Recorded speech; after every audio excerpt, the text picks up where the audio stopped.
नमस्कार। आज हम एक बहुत ही चर्चित और कह सकते हैं प्रभावशाली किताब पर बात करने वाले हैं, अरुंधति रॉय की the God of small things. हमारे पास एक समीक्षा है जिसका शीर्षक है छोटे संसारों के देवता, एक समीक्षा। तो आज हम इसी समीक्षा के आईने में देखेंगे कि भाई इस किताब को साहित्य में इतना ऊंचा दर्जा क्यों मिला है। ये जानना भी दिलचस्प है कि ये रॉय का पहला ही उपन्यास था और इसने 1997 में बुकर प्राइज जीता। मतलब आते ही छा गई। कहानी केरल की पृष्ठभूमि पर है और शायद कुछ हद तक लेखिका के अपने अनुभवों से भी जुड़ी है। तो चलिए इस समीक्षा के साथ इस किताब की दुनिया में थोड़ा और गहरा उतरते हैं। तो समीक्षा के हिसाब से कहानी दो जुड़वां बच्चों एस्था और रहेल के इर्द गिर्द घूमती है ना? जी हाँ, एस्था और राहेल। और कहानी का समय भी सीधा नहीं चलता। 1969 और फिर कई साल बाद 1993 ऐसे आगे पीछे होती रहती है। हाँ, वो उनके परिवार का जो दुखद इतिहास है उसे दिखाने के लिए शायद। समीक्षा कहती है कि कहानी का जो मुख्य बिंदु है वो है उनकी माँ अम्मू और वेलुथा का रिश्ता। बिल्कुल, वेलुथा जो एक दलित बढ़ई है और यहीं से आप कह सकते हैं कहानी का असली संघर्ष शुरू होता है। ये सिर्फ एक प्रेम कहानी नहीं है। अच्छा। समीक्षा इस बात पे जोर देती है कि ये रिश्ता समाज के जो सख्त नियम है, खासकर जाति को लेकर, उनको सीधी चुनौती देता है। वेलुथा का दलित होना, जिसे समीक्षा में अछूत भी कहा गया है, ये उनके रिश्ते को सिर्फ छुपावा नहीं बल्कि खतरनाक बना देता है। हाँ, और यही शायद वो छोटी चीजों वाली बात आती है जिसका जिक्र समीक्षा में बार बार है। हाँ, वो स्मॉल थिंग्स, मतलब समाज के वो अनकहे नियम, वो छोटे छोटे भेदभाव, नजरअंदाज की गई बातें, छोटी क्रूरताएं जो असल में छोटी नहीं होती। बिल्कुल नहीं। समीक्षा बताती है कि कैसे ये सब मिलकर किरदारों की जिंदगियां पूरी तरह बदल देती हैं, तबाह कर देती हैं। जैसे उनकी कजन सोफी मोल का आना, जो समीक्षा के मुताबिक वो एक तरह का ट्रिगर पॉइंट बनता है। सही कहा।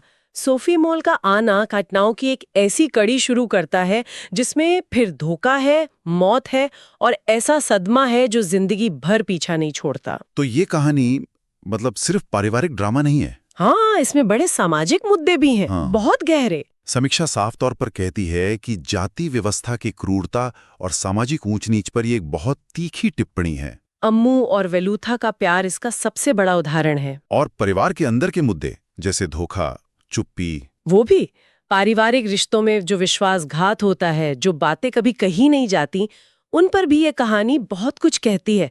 फिर बचपन की वो मासूमियत और बड़ों की दुनिया का जो अंधेरा है। हाँ, बच्चों की नजरों से। हाँ, बच्चों के नजरिए से वो कंट्रास्ट बहुत मार्मिक तरीके से सामने आता है। और समीक्षा उपनिवेशवाद के असर की भी बात करती है, सूफी मॉल या बेबी कोचम्मा जैसे किरदारों के जरिए। जी, समीक्षा इशारा करती है कि कैसे ब्रिटिश उपनिवेशवाद का असर भारतीय पहचान पर पड़ा, खासकर कुछ किरदारों में वो बाहरी प्रभाव और अंदरूनी कड़वाहट या कॉम्प्लेक्स दिखते हैं। और फिर वो प्रेम के नियम, लव लॉज। हाँ, लव लॉज, ये बहुत अहम है।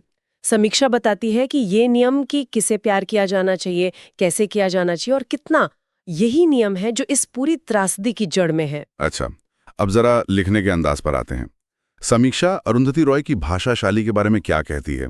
मैंने सुना है वो काफी अनोखी है। बिल्कुल अनोखी। समीक्षा कहती है कि भाषा बहुत काव्यात्मक है, पोएटिक, कहीं कहीं खंडित सी लगती है, टूटी फूटी सी, लेकिन उसमें एक अजीब सी ताकत है, बहुत संवेदनशील है। शब्दों का इस्तेमाल भी अलग है।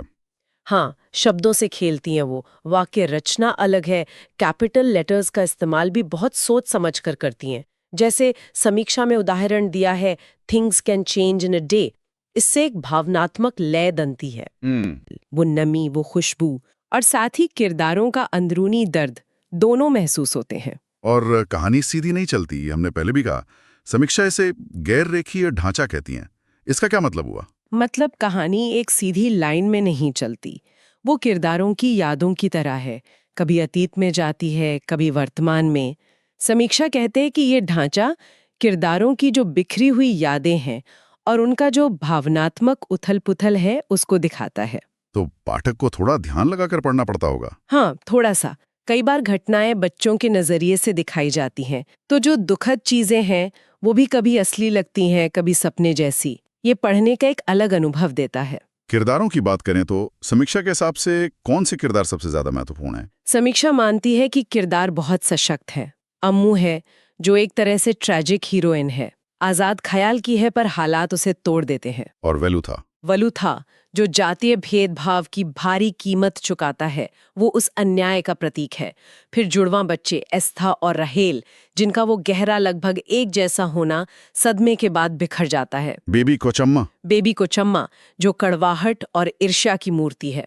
और चाको भी है, जिसमें वो मर्दों वाला विशेषाधिकार और एक बौद्धिक अहंकार दिखता है। समीक्षा कहती है कि ये सब किरदार मिलकर कहानी के जो मूल विषय हैं उन्हें साकार करते हैं। तो जाहिर है किताब को दुनिया भर में सराहा गया, समीक्षा भी यही मानती हैं। जी हाँ, बिल्कुल। समीक्षा बताती है कि किताब को आलोचकों ने हाथों हाथ लिया। इसकी मौलिकता, इसकी भावनात्मक गहराई और जिस तरह ये राजनीतिक मुद्दों को उठाती है, उसकी बहुत तारीफ हुई। हालांकि कुछ लोगों को स्टाइल शायद थोड़ा जटिल लगा होगा। हाँ, समीक्षा ये भी मानती है कि कुछ पाठकों को या आलोचकों को इसकी शैली थोड़ी मुश्किल या उलझी हुई लगी, लेकिन फिर भी साहित्य पर इसका जो असर है वो निर्विवाद है। इसने भारतीय अंग्रेजी लेखन को एक नई दिशा दी, ये कहा जा सकता है। अरुंधति रॉय पहली भारतीय महिला थीं जिन्हें बुकर मिला। बिल्कुल, ये एक बहुत बड़ी बात थी। समीक्षा मानती है कि जिस तरह उन्होंने व्यक्तिगत कहानी को राजनीतिक मुद्दों से जोड़ा, उसने लेखकों की एक पूरी पीढ़ी को प्रभावित किया है। आज भी ये किताब दुनिया भर के विश्वविद्यालयों में पढ़ाई जाती है। तो संक्षेप में कहूँ, समीक्षा के अनुसार the God of small things कोई आसान किताब नहीं है, न पढ़ने में, न महसूस करने में, पर ये बेहद फायदेमंद है। ये उन छोटी छोटी बातों, उन दबी हुई कहानियों की ताकत दिखाती है, कैसे वो भयानक नतीजे ला सकती हैं। रॉय की आवाज, जैसा समीक्षा कहती है, निडर है, काव्यात्मक है, उसमें गुस्सा भी है और प्यार भी। हाँ, ये सुंदरता और कड़वी सच्चाई का एक दुर्लभ मेल है। ये सारी बातें वाकई सोचने पर मजबूर करते हैं। और सिर्फ किताब के संदर्भ में नहीं, अगर हम आज भी देखें हमारी अपनी जिंदगी में कितने ऐसे अनकहे नियम या यही तथाकथित छोटी चीजें होती हैं जो चुपचाप न जाने कितने बड़े नतीजों को तय कर देती हैं। ये एक ऐसा विचार है जिस पर शायद पाठक इस चर्चा के बाद थोड़ा और गौर करना